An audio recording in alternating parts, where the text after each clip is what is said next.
Salut les amis. Allez, on va comparer ensemble la V3 et la V4. On est sur Arrma Typhoon 6S. Ça prend le 4S, ça prend le 6S. C'est des monstres atomiques. Moi perso, je me régale avec ma V3. Donc la bleue. Merci à l'atelier du pilote de m'avoir prêté la V4. Un bijou. Elle n'est pas encore ouverte. Et on va l'ouvrir ensemble et on va la scanner ensemble. On va voir ce qu'il y a dedans. Allez, tout de suite, go!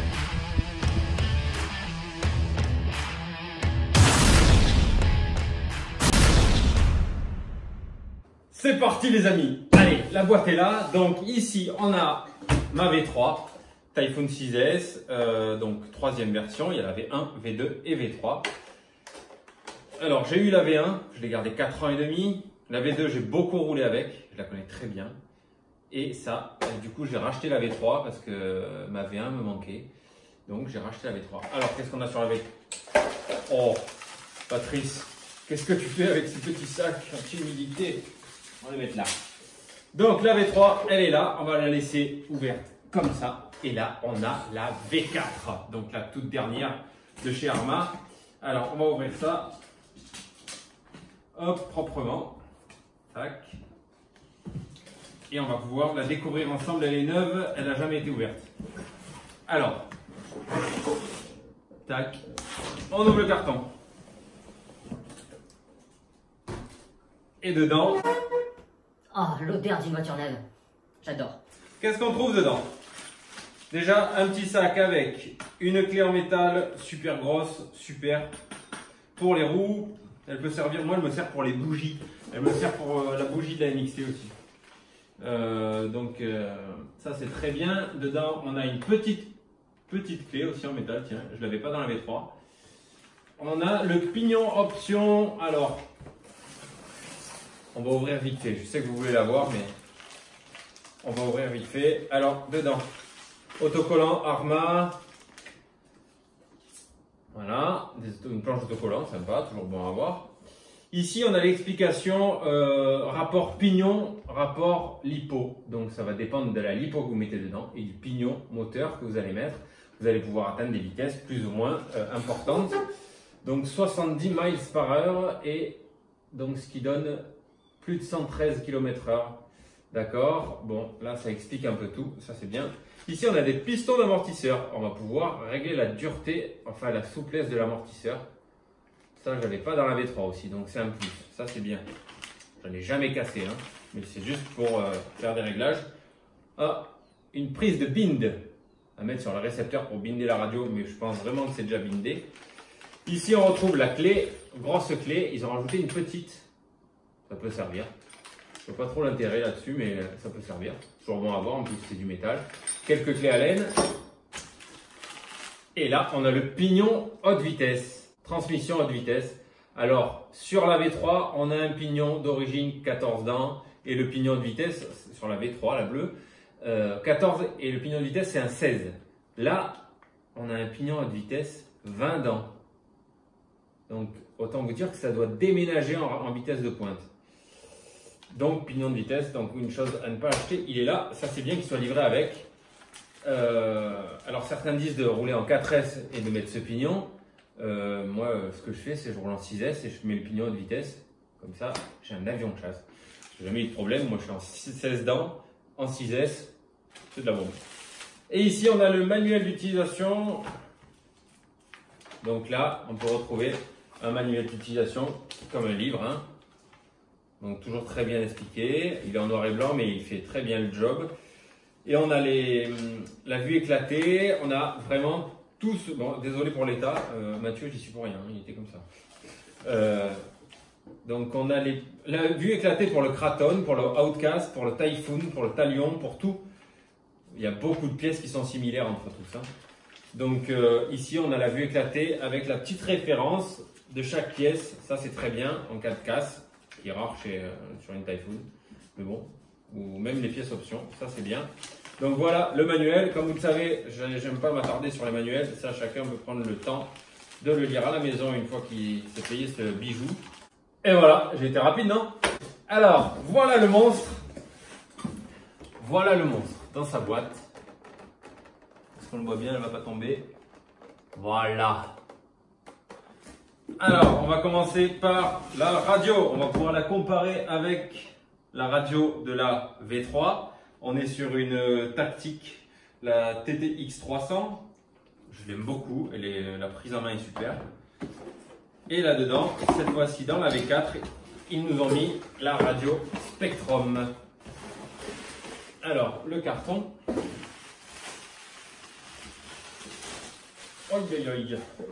Alors, on est sur la STX2 Spectrum.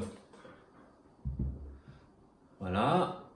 Ici, on a les réglages pour tout ce qui est trim, etc. Un volant et la gâchette des gaz. On est en 2 Go 4 bien sûr.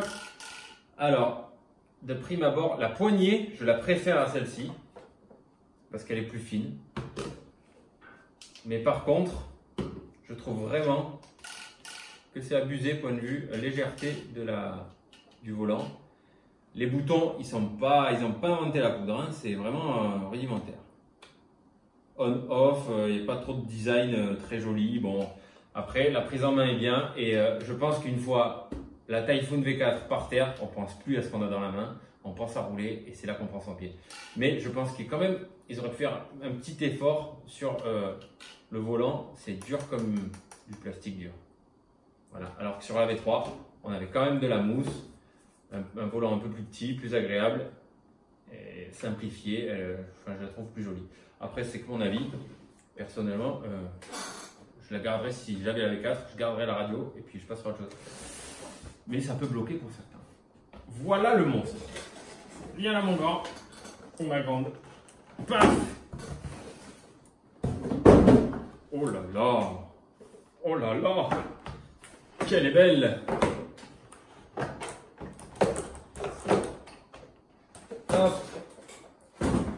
Et voilà la bébête. Alors, bon déjà, comme toute voiture neuve, c'est magnifique.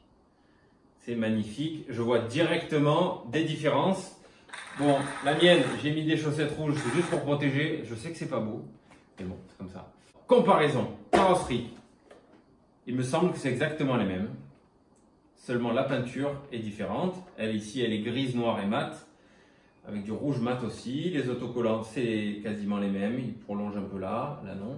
Bref, on est sur la même carrosserie. Ici, on garde, très pratique, les clips attachés à la carrosserie. Ça, c'est bien, ils ont gardé ça.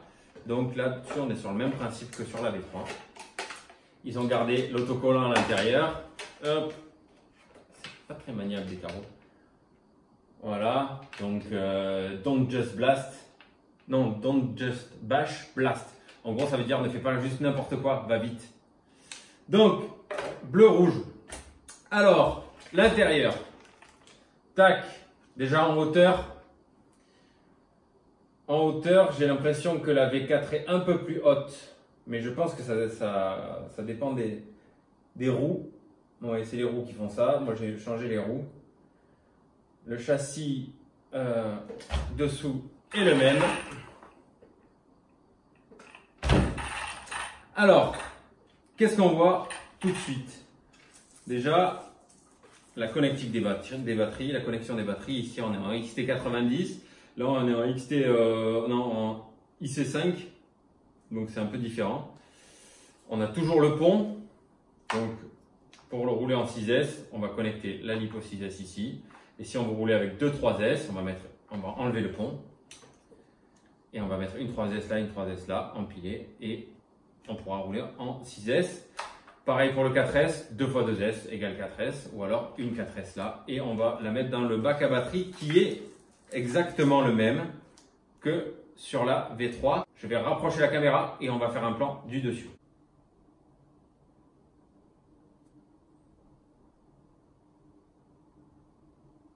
Voilà, on peut voir principalement des pièces identiques l'une à l'autre, hormis bien sûr les pneus.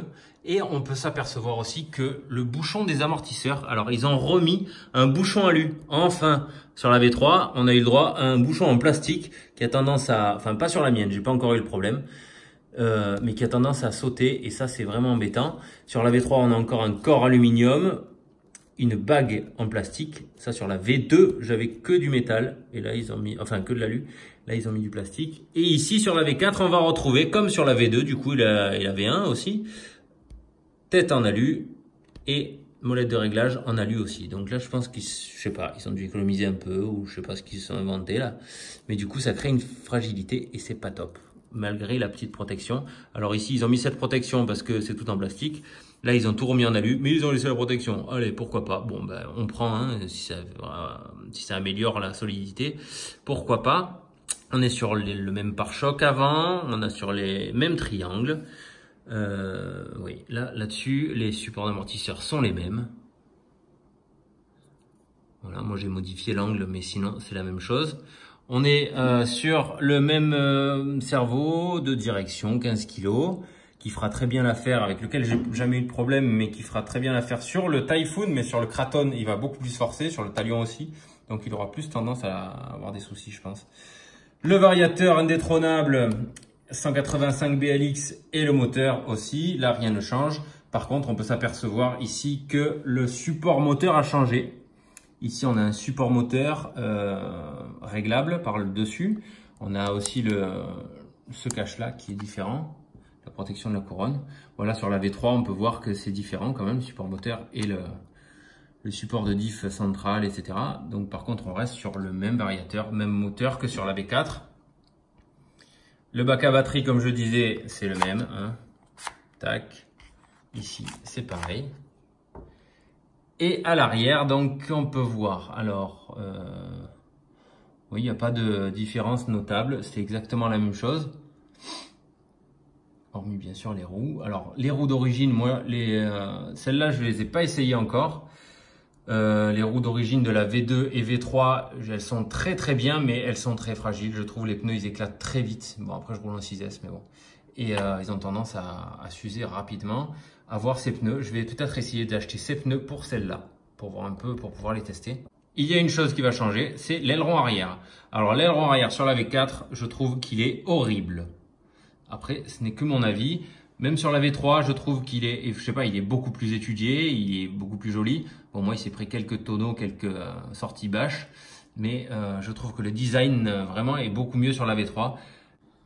On va rester sur des rotules de direction vraiment grosses et très solides, bien connues. Là, on peut voir que ça n'a pas changé. Ce sont les mêmes sur la V3. Le train avant est exactement le même. Alors, est-ce que la carrosserie, ça je me le suis demandé, est-ce que la carrosserie du V4 va sur la V3? Il n'y a pas de raison. Mais ça y va parfaitement. Quand soudain, j'ai une 3,4. Elle y va très bien. Donc en fait, je vais pouvoir rendre à Mathieu la V3 et je garde la V4. Je lui dis pas. Voilà. Et hop, on a une V4 avec une carrosserie de V3. C'est très bizarre. En tout cas, les carrosseries sont identiques.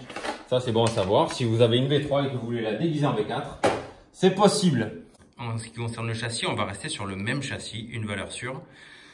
Un châssis épais de 4 mm en aluminium, teinté noir, vraiment très solide. Je ne l'ai encore jamais cassé, mais on peut voir que c'est exactement la même chose. Hein. C'est exactement le même châssis, ils ont tout gardé. Quelque part, c'est une valeur sûre et je peux vous assurer que j'en ai fait voir à la mienne. Voilà, après mes amis, les utilisateurs de Typhoon pourront le confirmer, que ce soit Franck ou Alex. Peut-être Brice bientôt. Brice aussi, numéro 2, il en a une V3 et il en est très content. Enfin voilà, donc ces pneus, ils m'intriguent. Ils ont l'air vraiment bien. Ils sont assez durs. En ce qui concerne les jantes, cette fois-ci, sur la V4, on va avoir droit à des jantes noires pleines. Ça peut être bien, mais j'espère qu'elles ne gardent pas la terre humide dedans, parce que ça peut créer un balourd. Ça m'est arrivé avec mes jantes jaune fluo, là. J'ai de la terre qui rentre à l'arrière dans la jante, et du coup, ça me crée un balourd, et c'est vraiment embêtant. J'espère que celles-ci, elles sont assez évidées pour éliminer les saletés quand on roule dans une terre grasse. Après, c'est à voir l'utilisation. On est sur le même châssis, j'ai bien confirmation, même le bac là, les bords de châssis, c'est tout pareil. Une fois ouvert, on peut s'apercevoir, donc en résumé, amélioration de l'amortisseur. Donc en fait, amélioration sur la V3, parce que sur la V1 et la V2, c'est tout en alu. Ils ont fait sur la V3 du plastique, je ne sais pas pourquoi, ils ont rectifié, ils ont remis l'aluminium. On reste sur le même variateur et le même moteur, par contre la démultiplication sera différente sur la V4, elle sera donc plus rapide. Le système de réglage de pignon et réglage moteur par rapport à celle du diff central est différent aussi, donc le support moteur a changé. L'aileron a changé en comparaison avec la V1, V2, V3. L'aileron est quand même beaucoup plus simplifié. Les roues ont l'air beaucoup mieux que les roues d'origine de la V1, V2, V3. Là sur la V4, on a des pneus à crampons qui ont l'air quand même plus solides que les pneus d'origine de la V3. Les jantes ont changé aussi. À voir pour les jantes si elles ne gardent pas trop la saleté dedans par temps gras ou sur terrain gras. Dans tous les cas, avec la puissance qu'elle a, je pense que la saleté elle risque de partir assez vite. Mais bon, avec des jantes jaunes pleines comme sur ma V3, j'ai tendance à garder de la saleté dedans et ça me déséquilibre. Comme je vous disais, c'est pas vraiment agréable. Voilà, donc principalement c'est les mêmes voitures. Il y a quelques petites améliorations, quelques petits changements, mais vraiment minimes. Ça reste la même voiture, à part la carrosserie qui est différente bien sûr. Elle est très jolie comme ça et je crois que je vais la mettre sur ma V3. Quoique, on va voir. Je vais attendre que celle-là, elle soit morte. Voilà les amis, alors il y aura très prochainement une vidéo test en roulage. Test de rapidité en pointe. On va les faire courir sur ma piste, un peu voir qui c'est qui prend le devant. Après, le pilote fait beaucoup. Il y a d'autres vidéos en prévision. Restez connectés. En bas là, il y a un petit icône abonnez-vous. Alors cliquez dessus pour suivre la suite. Il va falloir que je monte à 1001 abonnés au moins. Plus, ce serait que mieux, mais de façon à ce que je puisse faire des lives sur YouTube. Les lives YouTube, ça peut être vraiment super, ça peut rajouter un plus. Donc je compte sur vous pour vous abonner. Pas forcément d'activer la cloche, ça peut être lourd, je comprends. Abonnez-vous juste. Voilà, on l'a ouverte ensemble. La prochaine vidéo, ce sera un test en roulant. Je vous dis à très vite et puis à la prochaine vidéo. Ciao tout le monde. Bye.